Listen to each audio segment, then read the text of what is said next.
Hello student, स्वागत है आपका आईसीटी वर्चुअल क्लासेस में। मैं हूं कविता, आपकी साइंस टीचर। उम्मीद करती हूं आप सभी अच्छे होंगे और स्वस्थ होंगे। तो क्लास प्रीवियस लेक्चर में चैप्टर के कर रहे थे, जिसमें अभी तक आपने एमसीक्यूज सॉल्व किए हैं, यानी विकल्पीय प्रश्न आपने देखे हैं, आपने ट्रू फॉल्स देखे हैं और फिल इन द ब्लैंक्स देखे। आज हम क्वेश्चन आंसर्स को यहाँ पर डिस्कस कर रहे थे, जिसमें मैंने आपको एक क्वेश्चन होमवर्क में दिया था। तो सबसे पहले देख लेते हैं क्वेश्चन क्या था और उसका आंसर क्या होना चाहिए। चलिए, तो आज सबसे पहले हमने डिस्कस किए थे यहाँ पर जो रिक्त स्थान थे, रिक्त स्थानों की पूर्ति आपने की थी, जिसमें हमारे पास क्या क्या स्टेटमेंट आए थे। सबसे पहले स्टेटमेंट आपके पास ये आई थी कि डैश पीने, नहाने, धोने और कई अन्य कार्यों के लिए इसकी आवश्यकता। आपने कहा पानी, बहुत इजी आंसर था, पानी। ठीक है। दूसरा जो है उसमें कहा गया कि पृथ्वी का बड़ा भाग डैश द्वारा ढका होता है। किसके द्वारा ढका होता है? महासागर और समुद्र के द्वारा। तीसरी जो स्टेटमेंट आपके पास आई थी उसमें आपसे कहा गया था महासागरों का जल बहुत डैश होता है स्वाद में। कैसा होगा? नमकीन होता है। नेक्स्ट आपने बात की थी बर्फ, पानी और डैश एक ही पदार्थ की अवस्थाएं हैं। बर्फ, पानी और तीसरा क्या आएगा यहाँ पर? गैस, एक ही पदार्थ की अवस्थाएं। ये बात क्लियर है? चलिए, के बाद कुछ और स्टेटमेंट आपके पास आई थी, जिसमें हमने क्या क्या चीजें देखी थी। आपने कहा था डैश का गिरना अवक्षेपण कहलाता है। किसका गिरना अवक्षेपण कहलाता है? आपने कहा पानी की बूंदों का गिरना कहलाता है, अवक्षेपण कहलाता है। ये प्रीवियस लेक्चर में ये हम सारी चीजें डिस्कस कर चुके हैं। ये सारे क्वेश्चंस जो हैं वो आप डिस्कस कर चुके हैं। एक बार हम क्या कर रहे हैं? रिवीजन कर रहे हैं। आपने कहा कि जो जल चक्र है, जल चक्र का इम्पॉर्टेंट पार्ट होता है अवक्षेपण। अवक्षेपण में आपने कहा क्या हो रहा है? जो पानी है वो पानी की बूंदें पृथ्वी पर गिर रही हैं, यानी कि वर्षा हो रही है। अवक्षेपण में हो क्या रहा है? वर्षा हो रही है। ठीक है। नेक्स्ट आपने कहा यदि अवक्षेपण के दौरान पानी पृथ्वी की सतह तक पहुंचने तक तरल रहता है तो हमारे पास डैश आता है, तो हमारे पास वर्षा आती है। प्रीवियस लेक्चर में हमने इस क्वेश्चन का मतलब समझा था। क्या कहता है ये क्वेश्चन? आपको कहा गया था कि अवक्षेपण के दौरान जो यहाँ पर पृथ्वी की सतह तक जो अवक्षेपण हो रहा है, अवक्षेपण होने के दौरान आपके पास जो चीज आ रही है पृथ्वी की सतह पर वो तरल रूप में आ रही है। आपने कहा यदि अवक्षेपण के दौरान जो पानी है वो तरल रूप में आपके पास आ रहा है तो आप कहते हैं वर्षा हो रही है। अगर ठोस के रूप में आता है तो आप क्या कहेंगे? कौन मुझे बताएगा? जीआईसी पटलोट, कौन बताएगा मुझे? आपके पास एक स्टेटमेंट आई है, ठीक है। कौन सी स्टेटमेंट आई है? एक बार देखिए ये वाली स्टेटमेंट।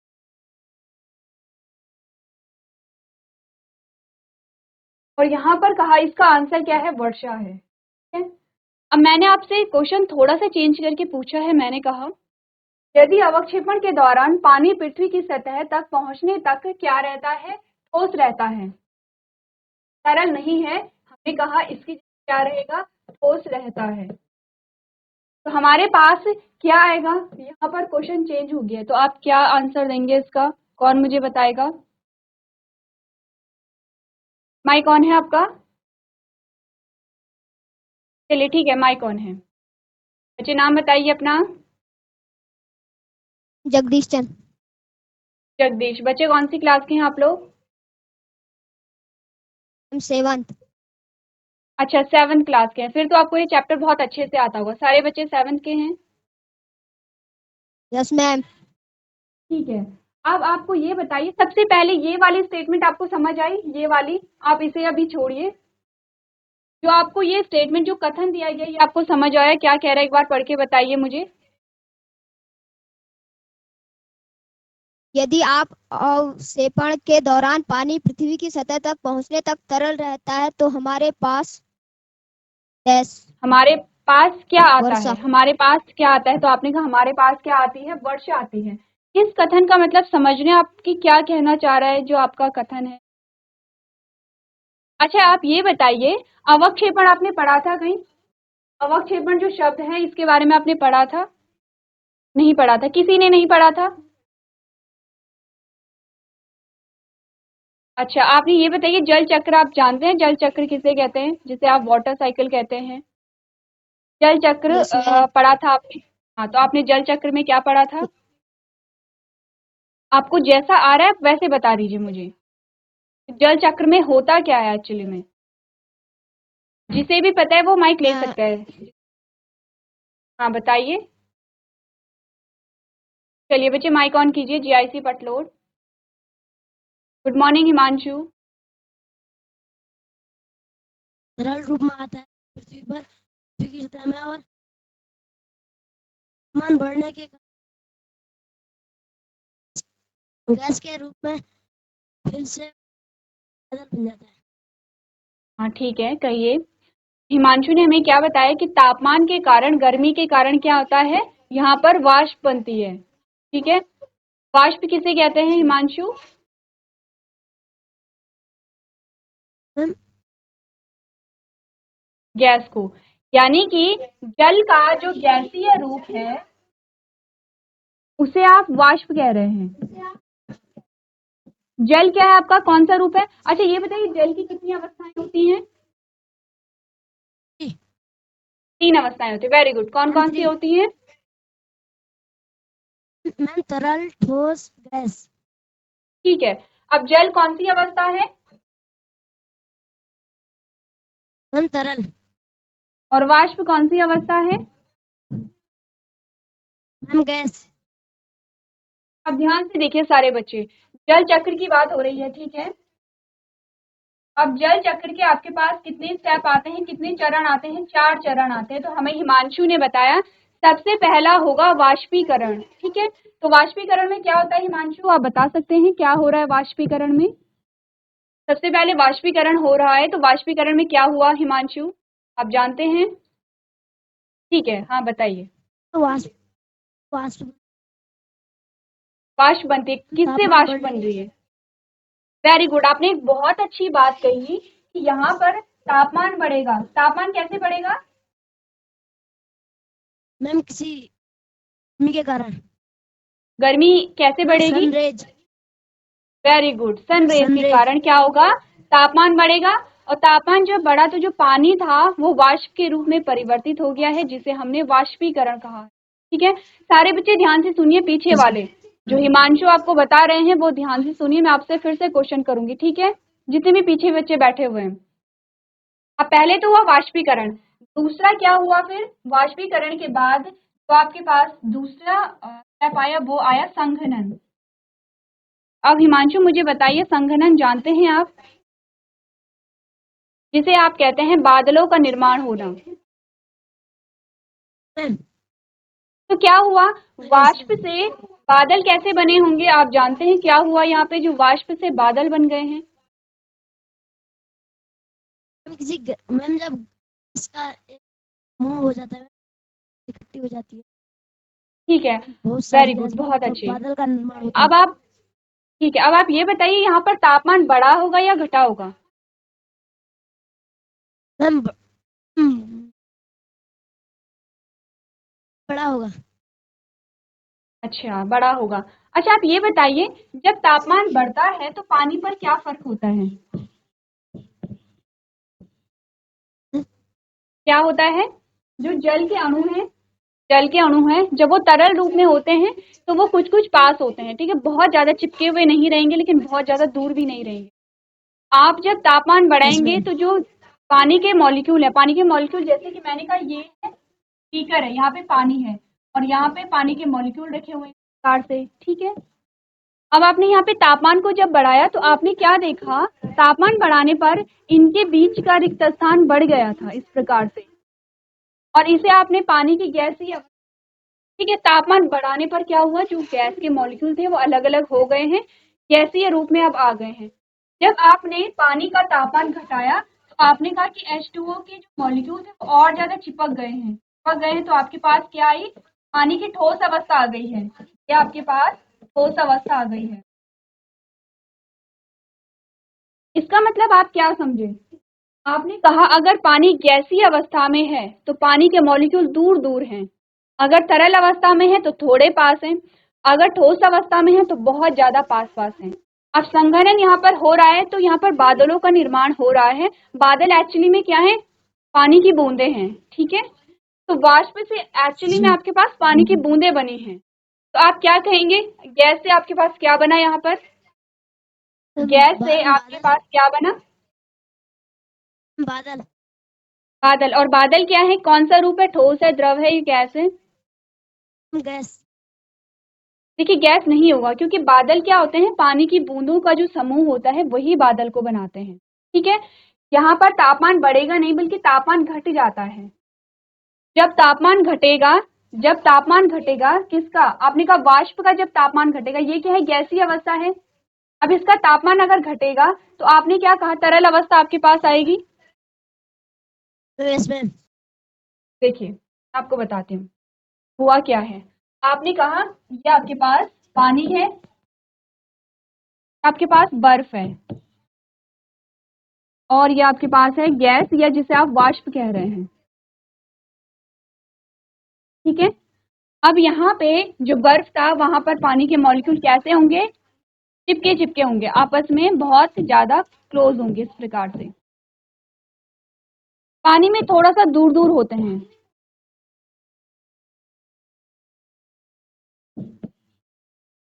गैस की बात करें तो बहुत ज्यादा गैप इनमें होता है।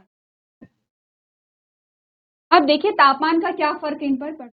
ने कहा अगर आप गैस का तापमान कम कर देते हैं, तापमान क्या होगा, नेगेटिव से हम बता रहे कि तापमान कम है। चलो लिख लेते हैं कि यहाँ पर तापमान क्या हुआ, कम हुआ। जब तापमान आप गैस, जब वाष्प का तापमान आप कम करेंगे, आपके पास क्या आएगा, पानी आएगा। ठीक है, इतनी बात समझ रहे हैं आप लोग। पीआईसी पटलोड, ध्यान दीजिए बच्चे, मैं आपसे क्वेश्चन फिर से करूंगी। ठीक है, जब पानी, जो गैस था, जो वाष्प थी, उसका जब तापमान कम हुआ तो आपके पास पानी आया। फिर आपने पानी का तापमान और ज्यादा कम कर दिया है। जब आपने पानी का तापमान कम किया तो आपके पास बर्फ आई। ठीक है, अब आपने कहा अगर आपने बर्फ का जो तापमान है वो ज्यादा कर दिया, तो तापमान होगा, जब बर्फ का तापमान ज्यादा होगा तो आपके पास पानी आएगा, और जब आप पानी का तापमान ज्यादा करेंगे तो आपके पास गैस आएगी। इतनी बात आप सब समझते हैं कि हो क्या रहा है। ठीक है, इतनी बात आप समझ रहे हैं। अब देखिए, अब हम क्या करेंगे, जो मैं क्वेश्चन आपसे पूछ रही हूँ आप उस क्वेश्चन पे ध्यान। चलिए हम बात कर रहे थे जल चक्र की। हमने कहा पहला हुआ वाष्पीकरण, दूसरा हुआ संघनन यानी कि बादलों का निर्माण, तीसरा हुआ अवक्षेपण। अवक्षेपण में क्या होता है, जो बादल है बादलों के बीच घर्षण होता है और आपके पास जो पानी है वो वर्षा के रूप में आता है। ठीक है, अब स्टेटमेंट क्या कह रही है, आपने कहा यदि अवक्षेपण के दौरान जो पानी है वो पृथ्वी की सतह तक पहुंचने तक तरल रहता है, तो पानी हमारे पास किस रूप में आया, आपने कहा वर्षा के रूप में आया। ये तो आप समझ रहे हैं। मैंने क्वेश्चन को थोड़ा चेंज कर दिया, मैंने कहा यदि अवक्षेपण के दौरान जो पानी है वो पृथ्वी की सतह तक पहुंचते पहुंचते कैसा हो जाता है, ठोस हो जाता है। तो पानी किस रूप में पृथ्वी पर आया, मानशु समझ आया क्वेश्चन। चलिए माइक ऑन कीजिए। अब क्वेश्चन आपका ये है कि यदि अवक्षेपण के दौरान जो पानी था, पानी कौन सा पानी, उसकी बात हो रही, जो बादल थे, बादलों में जो पानी की बूंदें थी, हमने कहा वो जो पानी है वो पृथ्वी तक आते आते ठोस अवस्था में हो जाता है। तो जो पानी है वो किस रूप में आपके पास आया पृथ्वी पर। आपका माइक ऑन है हिमांशु, माइक चेक कीजिए अपना। बर्फ। बर्फ के, वेरी गुड। अगर अवक्षेपण के दौरान जो पानी है वो पृथ्वी की सतह तक पहुंचते पहुंचते ठोस हो जाता है तो बर्फ के रूप में आपके पास आता है। ठीक है, बिल्कुल सही आंसर आपने दिया है।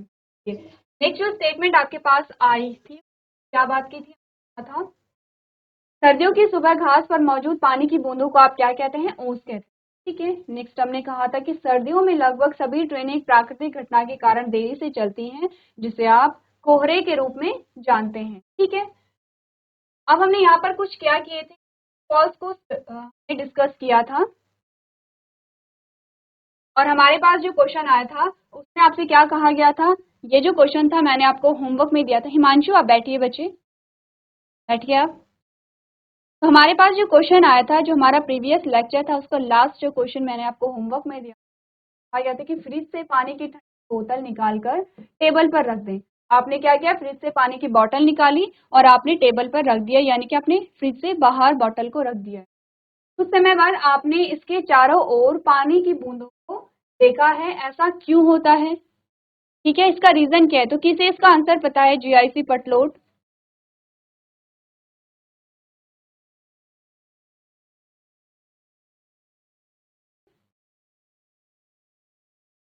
हिमांशु, पानी की बूंदें।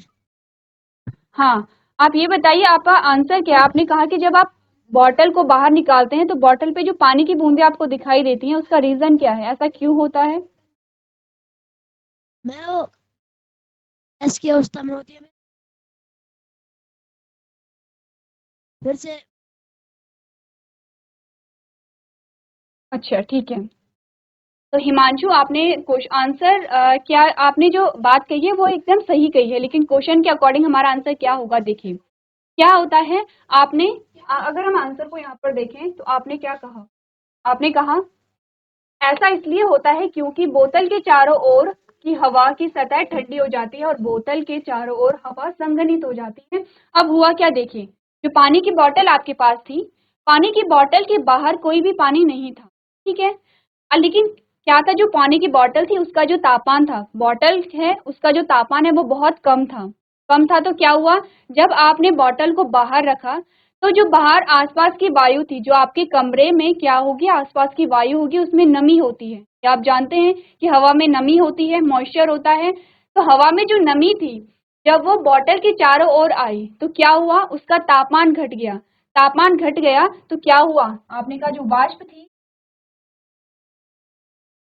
आपने कहा जो वाष्प थी वो कैसी हो गई है, तरल हो गई है। अब वो तरल के रूप में परिवर्तित हो जाती है।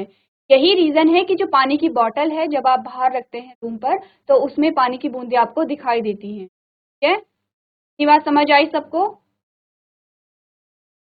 चलिए, इसके बाद नेक्स्ट जो क्वेश्चन हमारे पास आता है, उससे आप से पूछा गया कि बादल कैसे बनते हैं। चलिए, अब इस क्वेश्चन का आंसर आप इजिली देख सकते हैं। जीआईसी पटलोट में हिमांशु के अलावा कोई आंसर करेगा? हिमांशु के अलावा कौन आंसर देगा कि बादल कैसे बनते हैं? कुछ देर पहले आपको बताया गया था कि बादल कैसे बने। हैंड रेज कीजिए, कौन मुझे आंसर देगा? किसी को आंसर नहीं करना, पीछे girls. Good morning ma'am. Good morning, अपना नाम बताइए। मैम नेहा। नेहा। नेहा बच्चे, आपको क्वेश्चन समझ आया? आपको बताना है कि बादल कैसे बनते हैं। नेहा, आपको पता है? मैम जब यस और नो? हाँ कहिए। Ma'am yes. ठीक है, कहिए। मैम जब वर्षा पृथ्वी पे तरल रूप में आती है और फिर वो वापस तापमान बढ़ने के कारण जब वो गैस बनकर वापस ऊपर जाती है, तो उसका तापमान जो है घटकर वो का संघनित हो जाता है और उससे बादल बनते हैं। वेरी गुड, बहुत अच्छा आंसर दिया है नेहा ने। बच्चे, आपने बिल्कुल करेक्ट आंसर दिया है। ठीक है, तो क्या आपका आंसर होगा? बैठिए, आप नीचे बैठिए। आपने कहा जल को वापस पृथ्वी की सतह पर लाने में संघनन की प्रक्रिया महत्वपूर्ण होती है, यानी कि आपने कहा कि वाष्पीकरण तो हो गया है। जब जल चक्र आपने पढ़ा, आपने कहा वाष्पीकरण तो हो गया है, लेकिन अब क्या हुआ कि जब जल को वापस पुनः पृथ्वी पर आना है तो उसके लिए संघनन की प्रक्रिया बहुत इंपॉर्टेंट होती है। और संघनन की प्रक्रिया क्या है? बादलों का निर्माण ही संघनन की प्रक्रिया है। ठीक है, नेक्स्ट आपने कहा कि जैसे जैसे हम पृथ्वी की सतह से ऊपर जाते हैं, यह ठंडी हो जाती है। हम नहीं आएगा, यहाँ पर आएगा वाष्प। जैसे जैसे जो वाष्प है वो पृथ्वी की सतह से ऊपर जाती है, वैसे वैसे क्या होता है, ये ठंडी होने लगती है, यानी कि तापमान कम होने लगता है। ठीक है, जब हवा ऊपर की ओर चलती है तो यह ठंडी हो जाती है और पर्याप्त ऊंचाई पर हवा इतनी ठंडी हो जाती है कि मौजूद जलवाष्प संघनित होकर पानी की बूंदों का रूप धारण कर लेती हैं। इन्हें आप क्या कहते हैं?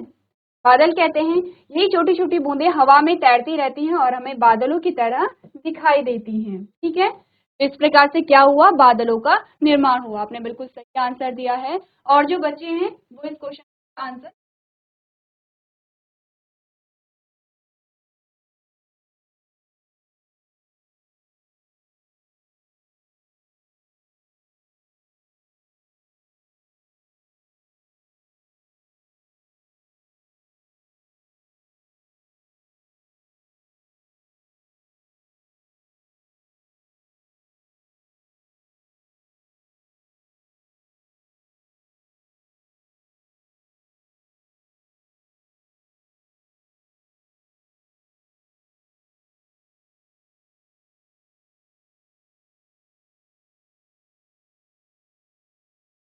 चलिए, तो अगला प्रश्न यहाँ पर देखते हैं आपके पास ये प्रश्न में क्या पूछा गया है। आपने कहा, मान लीजिए आप अपने स्कूल यूनिफॉर्म को जल्दी सुखाना चाहते हैं, ठीक है। आपने अपनी स्कूल यूनिफॉर्म धोई है, हो सकता है कि आपने आज ही धुली, स्कूल से आकर आपको कल के लिए आपकी यूनिफॉर्म फिर से चाहिए, तो आप क्या करेंगे। आपने कहा, क्या इसे अंगीठी या हीटर के पास फैलाने से मदद मिलेगी, अगर हाँ। आपने कहा कि आपको जल्दी सुखाने, अपनी यूनिफॉर्म को जल्दी सुखाने, क्योंकि आपके को कल के लिए चाहिए। अब कल के लिए आपको चाहिए तो आप क्या करेंगे कि वो जो यूनिफॉर्म है वो जल्दी सूख जाए। आपको कहा गया कि अगर आप हीटर या अंगीठी के पास रखते हैं तो क्या आपकी यूनिफॉर्म जल्दी सूख जाएगी, अगर हाँ तो कैसे। ठीक है, ये बात हम सभी जानते हैं कि अगर आप अंगीठी या हीटर के पास रखेंगे तो आपकी यूनिफॉर्म जल्दी सूख जाएगी, लेकिन आपको रीजन बताने कि ऐसा क्यों होता है। एक बार सोचिए, क्वेश्चन को पढ़िए और फिर इसका आंसर दीजिए।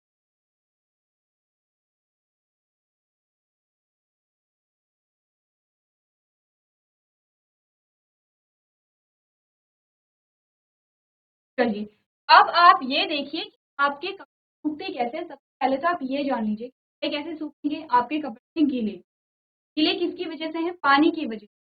पानी कौन सा रूप है, आपने कहा पानी है तरल रूप। पानी क्या है, आपके पास तरल रूप आता है। ठीक है कि आपको करना क्या है कि कपड़े सूखे, इसका मतलब जो पानी है वो आपके कपड़ों से हट जाए, आपको यही करना है, तभी आपके कपड़े सूखेंगे।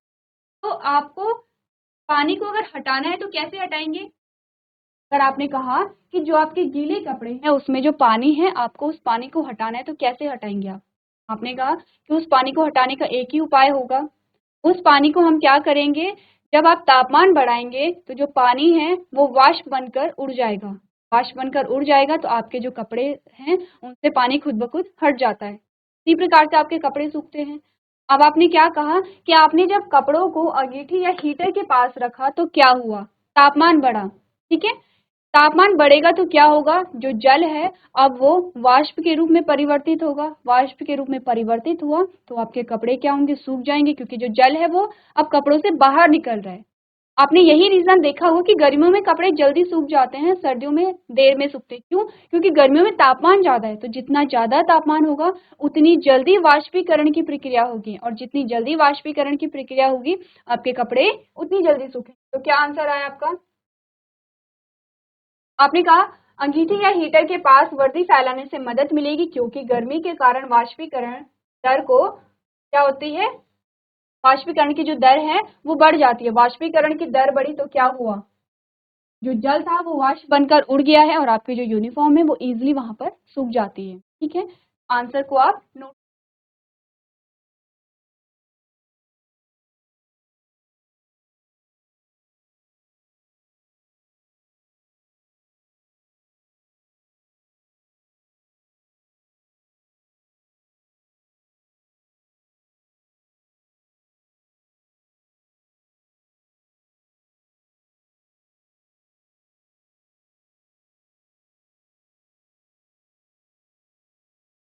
चलिए नेक्स्ट क्वेश्चन देखते हैं। आपसे क्या पूछा गया है, आपसे पूछा गया कि सूखा कब पड़ता है। जब आप चैप्टर पढ़ रहे थे तो आपने क्या पढ़ा था, सूखा किसे कहते हैं, सूखा कब पड़ता है, सूखे के क्या रीजन है, सूखे के निवारण के लिए क्या क्या चीजें आप अपने स्तर से कर सकते हैं। तो सूखा कब पड़ता है, आपने पानी की जब कमी हो जाती है तभी सूखे की स्थिति है। सूखे का मतलब क्या हुआ, सूखे का मतलब हुआ कि जब 1 या 2 सालों से लगातार बारिश नहीं हो रही है, 1 या 2 सालों में एक भी बार वर्षा अगर नहीं हुई तो ऐसी स्थिति को आप क्या कहते हैं, सूखा कहते हैं। क्या क्या परिणाम होते हैं सूखे के, आपने देखा था कि अगर सूखा पड़ जाता है तो वहां पर सबसे पहले तो क्या होंगे, जो आपके पेड़ पौधे होंगे वो सूखने लगते हैं। ठीक है, पेड़ पौधे सूखेंगे तो फसल यहाँ पर नहीं उगेगी, फसल नहीं उगती है तो क्या होता है, भोजन की कमी होने लगेगी। एनिमल्स हो या फिर यहाँ पर क्या हो, प्लांट्स हो, दोनों पर ही असर पड़ता है सूखे का। आपने कहा अगर पेड़ पौधे ही नहीं रहेंगे तो पशु हो गए आपके, या फिर हम लोग हो गए यानी कि मनुष्य हो गए, दोनों को क्या होता है, भोजन की कमी होने लगेगी। और धीरे धीरे अगर ये स्थिति सेम बनी रहती है तो क्या होता है, जो भोजन है वो पूरी तरीके से खत्म हो जाता है, और आप कह सकते हैं कि जो जीवन है वो भी यहाँ पर समाप्त हो सकता है। आपने क्या कहा, यदि 2 या 2 से अधिक वर्षों तक वर्षा नहीं होती है तो वाष्पीकरण और वाष्पोत्सर्जन के कारण मिट्टी से जल की हानि हो जाती है। ठीक है, अब यहाँ पे वर्षा नहीं हो रही है, लेकिन यहाँ पर वाष्पीकरण भी हो ही रहा है। ठीक है, क्योंकि क्या है, आप देख रहे हैं कि जो सनरेज है, जो सूर्य की किरणें हैं, वो रोज ही पृथ्वी पर पड़ेंगी, तो वाष्पीकरण होगा, वाष्पोत्सर्जन होगा। अब जब ऐसा होगा तो आपने कहा कि जो मिट्टी होती है आपके, उसमें जो पानी होता है वो धीरे क्या होता रहता है, खत्म होता रहता है। तो क्या होगा, क्योंकि यह बारिश से वापस नहीं लाया जा रहा है, कि क्या होगा, आपने कहा वाष्पीकरण हो रही है तो वर्षा भी हो रही है, और इस वर्षा के कारण क्या होता है कि जो आपका अंडरग्राउंड वाटर होता है, भूमिगत जल होता है, वो रिचार्ज होता है। जो आपकी पृथ्वी में जो मिट्टी होती है, मिट्टी में जितना भी पानी क्या हो गया, वाष्पोत्सर्जन के द्वारा नष्ट हुआ है, उसकी फिर से भरपाई होती है। लेकिन अगर वर्षा ही नहीं हुई तो क्या हुआ, पानी फिर से नहीं मिला, न आपका भूमिगत जो जल है उसका स्तर बढ़ा है, न जो मिट्टी में जो घुलनशील जो जल है उसका स्तर यहाँ पर बढ़ा है, तो क्या होगा, आपने कहा इसलिए मिट्टी क्या हो जाती है, सूख जाती है पूरी तरीके से। ऐसा सूखना नहीं होता जैसे आप मिट्टी को देखते हैं, देखिए जो सबसे ऊपरी जो लेयर होती है, आप सूखी मिट्टी को देखते हैं, उसे सूखा पड़ना नहीं कहेंगे, क्योंकि उस मिट्टी में अभी भी क्या है, मॉइस्चर है, अभी भी नमी है। हमने जब बात की थी जल तालिका की, आपने कहा था कि जैसे जैसे मिट्टी की खुदाई करेंगे, नीचे की ओर जाएंगे, वैसे वैसे आप देखेंगे कि मिट्टी कैसी आपको मिली, गीली मिली, एट लास्ट आपको पानी भी मिलेगा। का मतलब उस मिट्टी में अभी पानी है, लेकिन अगर 1 या 2 वर्षों तक वर्षा नहीं हुई तो क्या होगा, उस मिट्टी का सारा पानी वहां पर नष्ट हो जाएगा। नेक्स्ट आपने देखा, क्षेत्र के तालाब और कुओं में पानी का जो स्तर है वो नीचे चला जाता है, और उनमें से कुछ सूख भी सकते हैं, भूजल भी क्या हो जाते हैं, दुर्लभ हो सकता है, और इस क्या कहते हैं, सूखा पड़ गया, यानी कि मिट्टी सूख गई है। ठीक है, नदी तालाब में जो पानी था उसका स्तर कम हो गया है, या कुछ कुछ सूख गए हैं, तो इस प्रकार की स्थिति को आप क्या कहते हैं, सूखा पड़ना कहते हैं। ठीक है, तो आंसर है आपका कॉपी में।